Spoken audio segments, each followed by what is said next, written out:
जी नाज़रीन, थरकोल ब्लॉक 1 में मकामी माण्हुनि जा जेका से मसला हल थियनि उन्हनि खे रोज़गार न मिलण के ख़िलाफ़ मुख़्तलिफ़ सिविल सोसाइटी के अगवाननि पारां मकामी ॻोठाणनि पारां जेका इस्लाम कोर्ट में राज़ी शाह पेट्रोल पंप का रैली कढे इस्लाम कोर्ट प्रेस क्लब ते हिन वक़्तु एहतजाज कयो पियो वञे। उनमें जेके अगवान शामिल आहिनि उन्हनि सां पाण ॻाल्हि ॿोल कंदासीं त उन्हनि जो छा चवणु आहे। गरीब पोरे ते हेठे तबके जो माण्हुनि सां गॾु रही आहे। जेॾा बि हुननि जा मसला थियनि था अवामी तहरीक फ़ौरन हुननि जी मदद हेल्प करण जे लाइ तयारु आहे।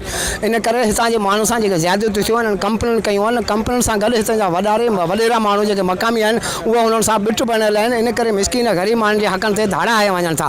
असां उन कंपनियुनि खे चिता था ॾियूं त इन वॾेरनि इन सरमादारनि जे चवण ते हितां जी अक्सर रहंदड़ ग़रीब ऐं पुठिते पियल मिसकिन माण्हुनि खे पंहिंजा हक़ ॾियो। जेकॾहिं तव्हां हक़ न ॾिना त असां अव्हांजा रोड बंदि कंदासीं, रोड ब्लॉक कंदासीं।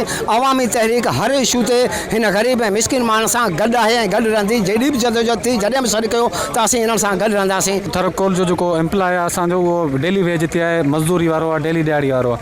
ऐं इंतज़ामी इधन ते असांजो मसइलो न हुजणु, माण्हू न हुजण जे करे असांजा जेको मज़दूर आहिनि उन सां तमामु घणो मसइलो थिए थो। ॿी ॻाल्हि अहम आहे जेको मुसलसिल 4-5 साल खां असां रड़ियूं पिया कयूं थरकोल जे अंदरि मक़ामी माण्हुनि खे रॉयल्टी ॾिनी वञे, थर जे माण्हुनि जी शराकतदारी हुजे। छो जो 50 साल खां पोइ जेकॾहिं कोल कंपनी कोयलो कढे वञे थी त पोइ घटि में घटि असांखे इहो श्योरिटी जो त असांजी ज़मीन कहिड़ी पोज़ीशन में हूंदी, किथे हूंदी या न हूंदी त पोइ उहो कंहिं वटि हूंदी। असांजा वरवाई ॻोठ जेको थरकोल ब्लॉक 1 में मुतासिर ॻोठ आहिनि उन वरवाई आहे तलवाइयो इन्हनि खे रीसेटल कनि पिया। बाक़ी बचे थो ख़ारियो गुलाम शाह आहिनि बासे ॿिया।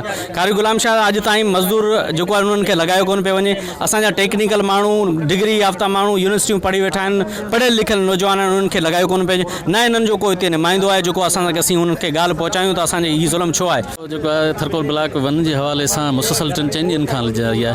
अॼु दोस्तनि जेको आहे ॾींहुं 11 बजे जो टाइम रखियो वियो। उनखां पोइ मुसलसल असां एहतियात कंदा रहिया आहियूं। उते कंपनी में जेके कर्ता धर्ता आहिनि उहे थर जे माण्हुनि खे ॾाढो तज़लील करे रहिया आहिनि। उन्हनि जी रिहाइश जी हालत छा आहे, उन्हनि जी रहणी कहणी जी हालत ॾिसो वञे, थरवासियुनि सां छा सलूक कयो वञे पियो। ऐं जेके बि रोज़गार ते लॻा आहिनि उन्हनि खे धिकारे कढियो पियो वञे। ऐं असां आला अख़्तियारनि खे अर्ज़ु कयूं था त इहे असांजी निमाणी इल्तिजा आहे, इन जो को न को हवालो वरितो वञे, न त बहितर वधीक असां धरना हणंदासीं, एहतिजाज कंदासीं। पुरअमन एहतिजाज आहे। असांजा इहे मुतालबा आहिनि त थरियनि खे रोज़गार ॾिनो वञे। ब्लॉक 1 जे मुतासिर ॻोठ ख़ारियो गुलाम शाह ऐं ॿिया आहिनि उन्हनि खे मक़ामी माण्हुनि खे रोज़गार ॾिनो। हुन में जेको नौकिरियूं जेको यूनिवर्सिटी पास वेठा आहिनि नौजवान उन्हनि खे नौकिरी ते लॻायो वञे। अगरि इहे असांजा पुरअमन मुतालबा न मञिया विया त असांजो इहे एहतिजाजी दाइरो वधायो वेंदो। जी नाज़रीन, ब्लॉक 1 जा मुख़्तलिफ़ जेके ॻोठ आहिनि वरवाई, ख़ारियो गुलाम शाह, उन्हनि जा ई रहवासी आहिनि। उन सां गॾु अवामी तहरीक, क़ौमी अवामी तहरीक समेत मुख़्तलिफ़ पार्टियुनि जा जेके अॻवान हिन वक़्तु मौजूदु हुया उन्हनि जी तव्हां ॻाल्हि ॿोल ॿुधी।